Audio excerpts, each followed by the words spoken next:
everybody who's listening. This is Riopy, the musician who is going to be, well, you've had this piece commissioned, haven't you? A piece for Mental Health Awareness Week, Yes. Which has involved you writing this piece of music specifically for those suffering from anxiety in order to alleviate anxiety. Yeah. And which sounds like a really fascinating project because the therapeutic benefits of listening to music are so vast and yet are not something that we talk about much in today's society. We talk about the benefits of making music and playing music, but not of sitting in a room and listening to music. So welcome, Riopy. And I'd love to know a little bit more about how the project came about.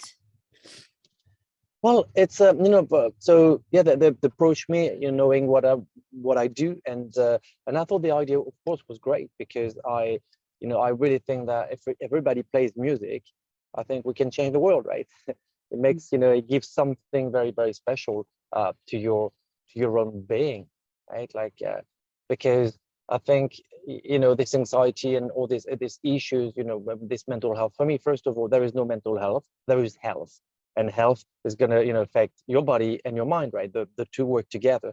So when the World Health Foundation approached us, I thought that was, of course, great, and a beautiful opportunity to be able to to kind of show people, look, anyone can do it, right? And I wanted to make a piece that is easy to play and also free for people to create, right? Because we do have the two hemispheres, right, of the brain, the analytical problem solving, and then the right one, which is creativity. And I kind of stumble upon a lot of people who think they cannot create. They think, no, I can't do it. I'm like, what do you think you can do it? Because the first thing is your intent, right? If you think you cannot do it, then of course you cannot do it. Mm-hmm. But if you leave it open, you know what? Maybe I can. Then everything changes. And I wanted to do this with this piece. So it's basically 3 steps. Right, the left hand first, where we do this little repetition thing, which is the base, the foundation. Then the melody on the right hand, and the pedal on the third, on the third part. And the fourth part, then, if we want to go further, is starting improvising with the right hand, which is just touching keys, any note, and see how it feels, and see how like exploring a new world, basically. Mm-hmm. Okay, so I see. So the piece of music is one that people are meant to be playing for themselves. It's not just that they listen to it, they also play it. Yes, sorry, I shouldn't. Yeah, absolutely. Yeah. And I am, and I give little tools, just explaining. Okay, if you do this, then you can play it. And in theory, you can play it in under an hour, right? With just a bit of focus. Yeah, it's very simple. The start is very simple. You can learn it in under an hour. Yes, you can learn it under an hour. Mm-hmm. Okay. And what is it about it that is so soothing for anxiety? Well, so I think it's much more complicated than we think, because there are different layers, right? I mean, but one of the first one would be the repetition, the hypnosis, right? You train as a psychotherapist, so you, of course, all about hypnosis and to get into that state, right? And we now know that with our brain waves, we also know this theta waves, which is the deep creativity, and also the deep trance, into hypnosis. So the left hand creates this kind of little repetition to get you into this mood, right? And then the melody keeps you just awake to open this different part of yourself. That was the idea. But then it's a long debate, right? But I find it absolutely fascinating, because then we have I think the different frequencies, right?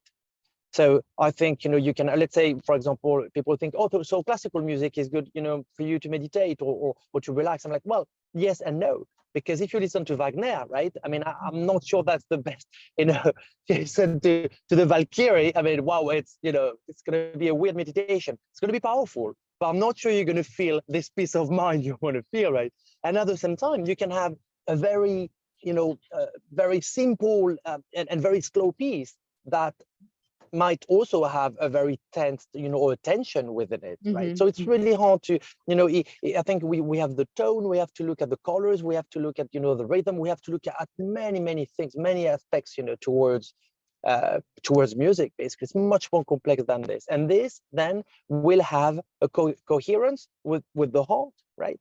The heart coherence, and that's fascinating because it's really linked within the body and the mind, right? It links everything together. Yes. So which other pieces of music would you I'm say? with you. That's okay. Yeah. No, which other pieces of existing classical music would you say could be harnessed for Oh, that's therapy? I'm a bit scared of c'est pas celui-là, c'est l'autre. I'm a bit scared of giving something and then upsetting some some people in their graves. Uh-huh. Because it's I mean, I would say for sure that's a very hard one because all right, so we have the studies on Mozart, for example, and I think Mozart, the studies we have, they're also with the rhythm that it procures into his music, right? Mhm. Because I think when you have rhythm actually helps the brain to go into a focus.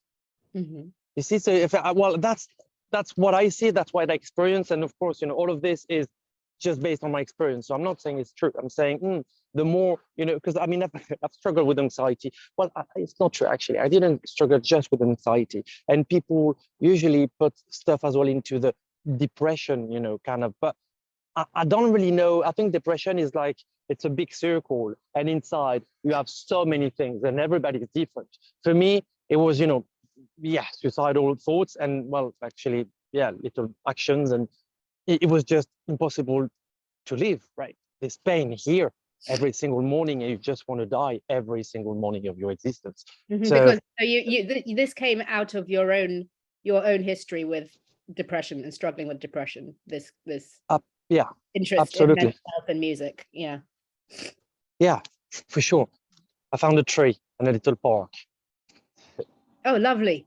Yeah, no, for sure, and that's why for me the depression wasn't like because I have friends also, we know different people. Depression can be just, let's say, I mean, just it could be lying down on the sofa and not do anything because you have no, you know, no will anymore of doing anything. And then it can be this suffering, so you can be numb, you can be, into a different suffering, you can be, I don't know, really anxious and angry all the time, which also is for me a part of depression. So I think it's much broader than that. And we always try and put everything into one category and say, you're like this, you're like that, you're like this, which really doesn't help people, right? Because I don't think it works like this, right? I think, and also I think we complicate things. I think we complicate everything right now, which, gets more and more, we have more and more knowledge. And at the same time, I feel like, we have just a big basket of junk, and we're just like, okay, now you try and pick. We are, billions of people on this planet. We should, I think, figure out, okay, there is probably one way, like a manual for the human being to survive, right? Both in your, your head, in your body. And once you survive, then we should be able to live and have a beautiful life. Because at the end of the day, what do we all want? Just wake up, have a nice time. We're social species, right? And full of love. That's it. That's what we should be doing, I think. So how do you think listening to music can play into that, and maybe will play into that in the future? I think everything in your environment is going to affect your mood, your health, and all. And I'm absolutely convinced that music is going to play more and more a role into the future of people because it's too much. Because there is too much noise. There's too much, like harassment, right? Noise harassment, everything around you. People are going into, I mean, I see it more and more, right? People, they need a break, but like, look, between the war, the COVID, the economy, like everything is just a mess. And how can you survive this? You need to go to your own, your inner self, right? Your little part, your little world of yourself. That's the only way to survive. And music, I think, really brings you, into that world. Now, of course, not all music, right? I mean, I remember that you were using, I think it was the CIA that used some pop song into Guantanamo Bay for like torture, right? You probably heard that. I read that in the Guardian a few years ago. And at the same time, you've got some music that can heal, right? I think it's not that easy, and I will never say which one I think does which, right? I think it should be up to anyone, and to figure out for yourself And so what you think makes you it's feel down, good. you think it could be, it's down to the individual to pick for themselves? Because I wondered whether there might be scope for having some kind of targeted therapy whereby you take, I don't know, a piece of music by Haydn and use it for this particular mental state. Like if you are suffering from this particular mental health malady, this is the composer you listen to, or this is the piece you listen to, whether there is something scientific in it. um I really, I mean, I think magic is only science we haven't explored yet, right? So, and I think music is magic. So for me, music is science for sure. Now, Hayden, maybe it could totally be for sure. I think we should have, we should try and see the data, right? But even before the data, just people trying to take music to see what they really feel, right? Because today, I think the issue as well is we are in an industry, right? A music industry where we're going to push this and say, oh, this is great. Then people think, okay, this is great because I've been told it's great, right? One time, two times, and then 10 times, I love it. And I think words as well can be dangerous. You need to be careful, what you listen to, right? I mean, if you have a song that's going to say, I'm going to screw you, I'm going to screw you, and on repeat, then that's going to affect, your state of being for sure, right? So I think it goes further than that into vibrations, which kind of frequency you're using, harmonies, timing and keys and rhythm as well. I think, it's a lot of things. So I don't think there is one particular type that, people should be doing or listening to. And at the same time, I think they should explore for themselves, right? But I love it. I think it's absolutely fascinating, right? To see what it can do to you. It is fascinating. I guess it's complicated because the reasons we love music, I mean, some of them might be intrinsic qualities in the music itself, something which is objective across the board. Everybody feels like this when they listen to this piece of music.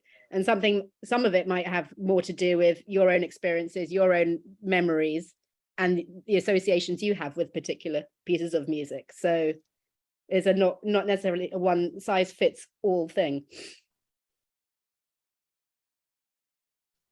Yeah, I think it requires a lot of I think we need quite a few scientists working on that to see how we but we need to also but I think we need science with the being skeptic and at the same time being open-minded, which I think is the key to everything, right? To always keep an open mind, which is really hard because depending on your environment again and the way you were brought up, people have a lot of beliefs, right? Everybody is born with a lot of beliefs, and for me, the way I grew up, I had to get rid of every single belief, and that was really hard, right? But it was also a way to free myself, because then I just don't trust anyone and at the same time I'm open to everything.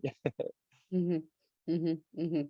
Well, I'm looking forward to hearing your piece, and also to seeing what kind of impact it might have on other composers and going forward, to see whether more could be made of that connection between music and mental health. I mean, I know a lot has been done, for example, with sufferers of dementia and with music. So I feel like there is a lot of potential there, and that we're just at the beginning of this exploration, really.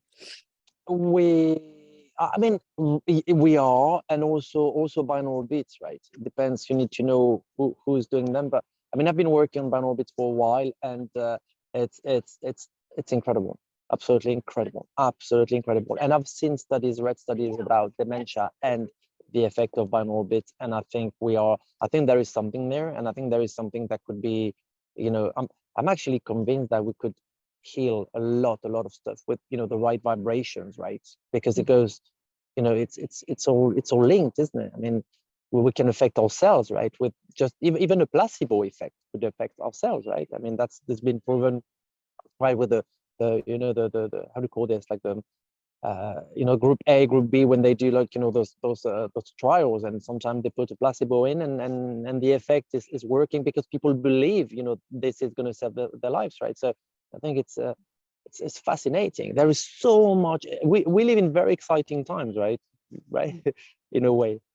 Yeah, I think that's I mean, amazing. the way we know so little about the brain, really. Yeah. And we know a lot, but in terms of what there is to know, I think we know so just a fraction. And I'm wondering where you plan to go from here. It's funny because when you say that straight away, I thought, well, going even deeper into my subconscious. That's why I meditate a lot, because I love discovering things that I wouldn't be able to fully intellectually understand. It saved my life, right? I mean, that's how I started. I'm self-taught, and I started out of necessity rather than a passion. So I've always been really, it was saving me already. Playing music was making me feel, oh wow, I feel good. But then consciously, of course, it was much later in life when I realized, consciously, oh wow, this actually we can go further, and that's how I went into it even more. Okay, okay. And are you hoping to compose maybe more pieces that might for the therapeutic, that might have therapeutic benefits? Yeah, for sure, absolutely, 300%. Yeah, for sure. Yeah. Okay. Well, I'm looking forward to seeing where you go with it. And yeah, thank you so much for talking to me. Thank you. It's Have been a nice day. pleasure. You Thank you. too. You too. Thank Bye. you. Bye bye.